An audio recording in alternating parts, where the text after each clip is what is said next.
Hi, this is Patty Bennett with PattyStamps.com. I'm coming to you live from our stamp class tonight. I thought I'd do a quick couple of videos for you showing you our class projects instead of doing them in my studio, so I hope you enjoy this format. So tonight, one of the projects we're making, we're using this vanilla flower trim, the shaker frames, and we're creating this beautiful card that I have dyed the flowers so they're really pretty, all different colors, and I'm going to show you how we made them just really pretty and detailed with lots of color.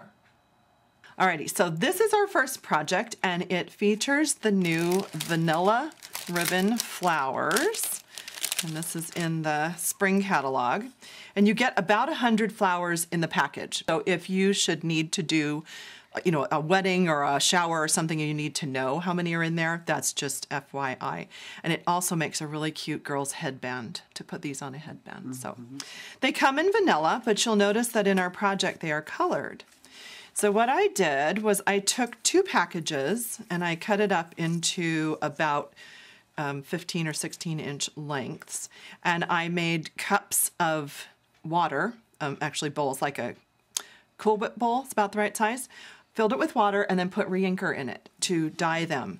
And this is what happens when you do cherry cobbler. So you can tell it's not as dark as what cherry cobbler would be. And these are Calypso Coral. So it's lighter, but I think it's because it's a vanilla base and not a white base. I think if it were white, it would have taken the color a little bit differently. Anyway, so I pre-dyed them for you because they take a long time to actually dry from their wet state. But then you'll notice that this looks actually even different than this. So the way that you achieve that is you're going to need to cut, let's see, I think this is 8, 2, 4, 6, yeah. 8 will make this circle. So you're going to cut off 8 of them. And I love the ribbon scissors for that. So 2, 4, 6, 8. And you just snip it.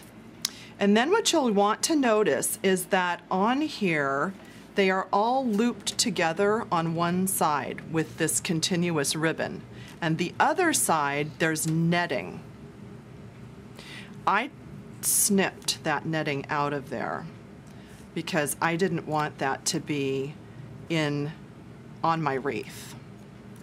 So it's just kind of a V like that, and you'll go along the whole length and snip that out so that as it goes this way on your wreath, that netting isn't sticking out around the outside. And then to color it, you just take Stampin' Up markers, and you can do any colors you want. And I take the wider tip and I just stroke it across like this, haphazardly. And then I'll go to the next darker color. So the first one was Daffodil, this is Calypso Coral, and I'm just giving it some color. And then, let's see, maybe, what is this one? This is Primrose Petals. Then you might want to turn it around so that you kind of get the other direction. And you just color it as much as you want to until it has the highlights that you like.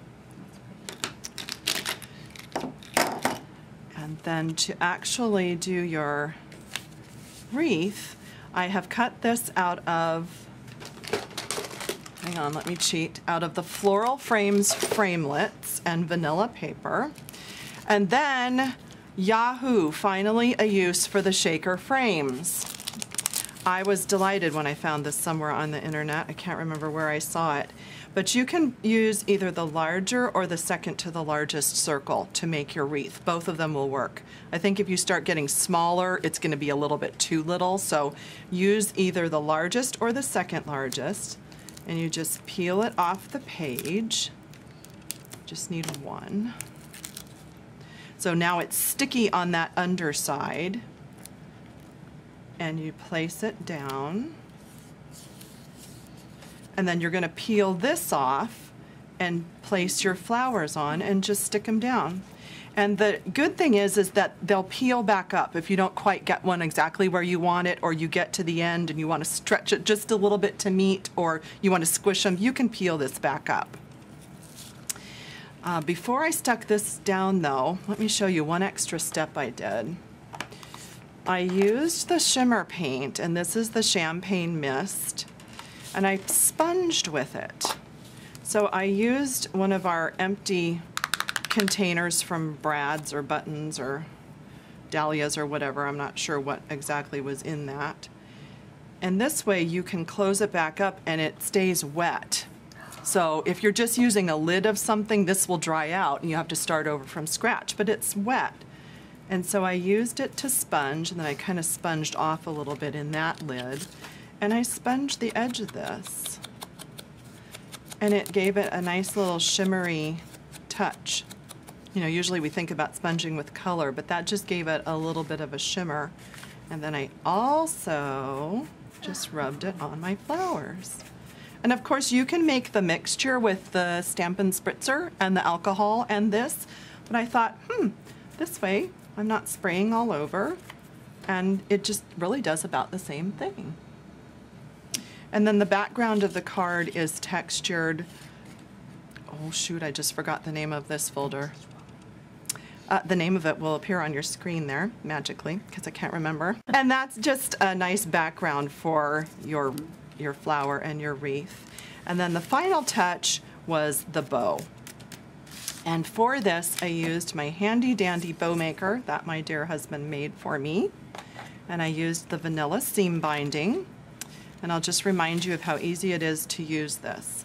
So you just want to bring your two pieces to this side, and that's about how much I cut, and then you're making like the breast cancer loop, that's what I call it. Okay, so you're crossing it over, and then whichever one is on top, you bring to the other side and over, and then you tie this in just a half of a knot. So not a double knot, but just give it a tie, and you just tie that, and then you scoot these off, and then you have a beautiful little bow. And I used a glue dot and set it down, and then I just pushed this down into the glue dot to secure it right there. And then there's your finished card.